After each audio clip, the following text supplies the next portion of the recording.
Hi everyone, I'm Marshall Carper and welcome to Marketing Monday. Every Monday I put together a quick little video that covers a tip, a trick, or an idea that can help you improve your marketing and grow your business.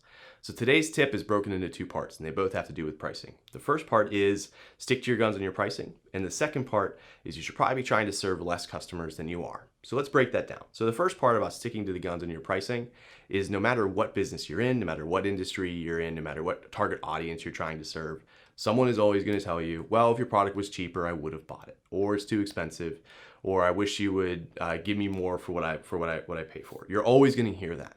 So there's times to listen to that, but in the broadest sense, for most business owners, you should probably ignore it.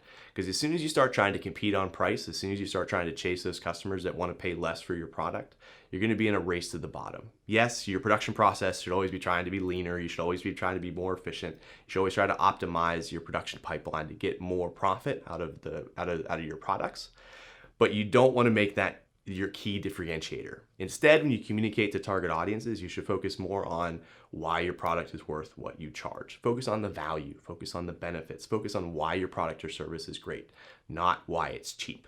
So that's a very key idea. That's a very key differentiator, and that can determine how you communicate to your target audience. So don't try to compete on price.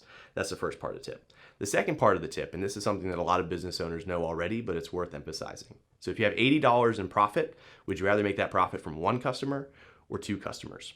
So at face value, it sounds like, oh, $80 in profit is $80 in profit. But in reality, it's easier to serve fewer customers because you can deliver a better customer experience if you're serving fewer customers. And as soon as you increase that customer experience, that customer is more likely to advocate for your business on your behalf because you were able to make it absolutely stellar. So they're bragging to their friends and their colleagues and their coworkers about what you were able to give them. So instead of chasing two customers at a lower price point to get the same amount of profit, chase one and focus on making that one customer an Uber fan. So if you play that out over a long enough timeline, you make more profit because it costs less to serve one customer versus two customers as well. And you also create a better experience and therefore more vocal advocates in the long run. So this can seem like a tough thing to play, especially if you're a business owner just starting out and you're trying to build your business and grow your business. But stick to your guns on your pricing and try to optimize and really build up that customer experience for fewer customers in the short run so you get the long run returns.